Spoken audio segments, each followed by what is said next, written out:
ಬೆಂಗಳೂರು ನಗರದಲ್ಲಿ ಇಂದು ಸಾಮಾಜಿಕ ನ್ಯಾಯ ಜಾಗೃತಿ ವೇದಿಕೆಯ ಮುಖಾಂತರ ಕರ್ನಾಟಕ ರಾಜ್ಯದಲ್ಲಿರುವ 198 ಜಾತಿಗಳನ್ನು ಪ್ರಮುಖರನ್ನು ಕರೆದು ಚರ್ಚೆ ಮಾಡುವ ಒಂದು ವಿಶೇಷ ಸಂಗತಿ ನಡೆದಿರ್ತಕ್ಕಂಥದ್ದು ಸ್ವಾಗತಾರ್ಹ.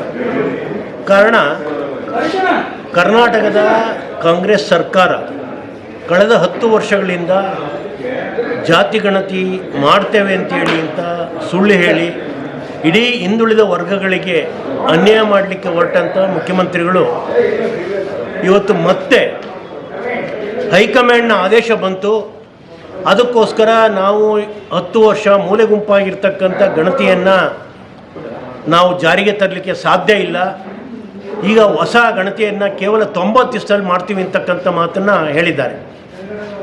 ಇದು ಹಿಂದುಳಿದ ವರ್ಗಗಳ ಸಮುದಾಯಗಳಿಗೆ ಮೂಗಿಗೆ ತುಪ್ಪ ಸವರುವಂಥ ಕೆಲಸ ಅಂತಕ್ಕಂಥದ್ದನ್ನು ನಾನಾದರೂ ಕೂಡ ಹೇಳಲಿಕ್ಕೆ ಇಚ್ಛಪಡ್ತೇನೆ.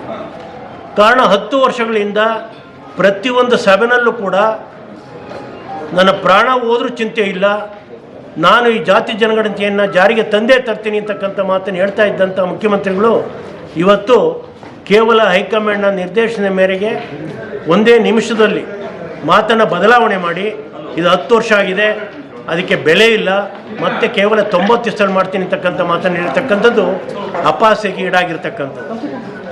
ಇಂಥ ಸಂದರ್ಭದಲ್ಲಿ ಸಾಮಾಜಿಕ ನ್ಯಾಯ ಜಾಗೃತಿ ವೇದಿಕೆ ಮುಖಾಂತರ ಇವತ್ತು ಕರ್ನಾಟಕದ ಮೂಲೆ ಮೂಲೆಗಳಿಂದ ವಿವಿಧ ಸಮುದಾಯಗಳು 198 ಸಮುದಾಯಗಳ ಪ್ರಮುಖ ನಾಯಕರು ಸೇರಿ ಈ ಕಾರ್ಯಕ್ರಮಕ್ಕೆ ಬಂದಿರತಕ್ಕಂಥ ಒಂದು ಸಂದರ್ಭದಲ್ಲಿ ವಿಶೇಷವಾಗಿ ಕೇಂದ್ರ ಸರ್ಕಾರದ ಸನ್ಮಾನ್ಯ ಮಂತ್ರಿಗಳು ಆಗಮಿಸಿ ಈ ಒಂದು ಕಾರ್ಯಕ್ರಮದಲ್ಲಿ ಭಾಗವಹಿಸಿ ಆ ಸಮುದಾಯಗಳ ನಾಯಕರು ಪ್ರಶ್ನೆ ಕೇಳಿರ್ತಕ್ಕಂಥದ್ದಕ್ಕೆ ಎಲ್ಲವೂ ಕೂಡ ಉತ್ತರವನ್ನು ಕೊಡುವ ಮೂಲಕ ಯಾದವರು ಇವತ್ತು ಸಮಂಜಸವಾಗಿ ಹೇಳಿದ್ದಾರೆ.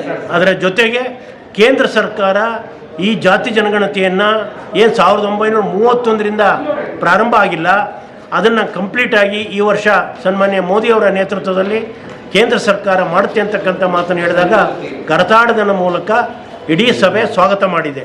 ಆ ದೃಷ್ಟಿಯಿಂದ ಕೇಂದ್ರ ಸರ್ಕಾರ ಮಾಡ್ತಕ್ಕಂಥ ಈ ಒಂದು ಜಾತಿ ಜನಗಣತಿಯನ್ನು ಸಾಮಾಜಿಕ ನ್ಯಾಯವನ್ನು ಕೊಡ್ತಕ್ಕಂಥ ದೃಷ್ಟಿಯಿಂದ ಕೇಂದ್ರ ಸರ್ಕಾರಕ್ಕೆ ಸಂಪೂರ್ಣವಾಗಿ ಬೆಂಬಲ ಕೊಡಬೇಕು ಅಂತಕ್ಕಂಥದ್ದನ್ನು ಸಭೆ ಸಂಪೂರ್ಣ ಸ್ವಾಗತ ಮಾಡಿದೆ. ಧನ್ಯವಾದ.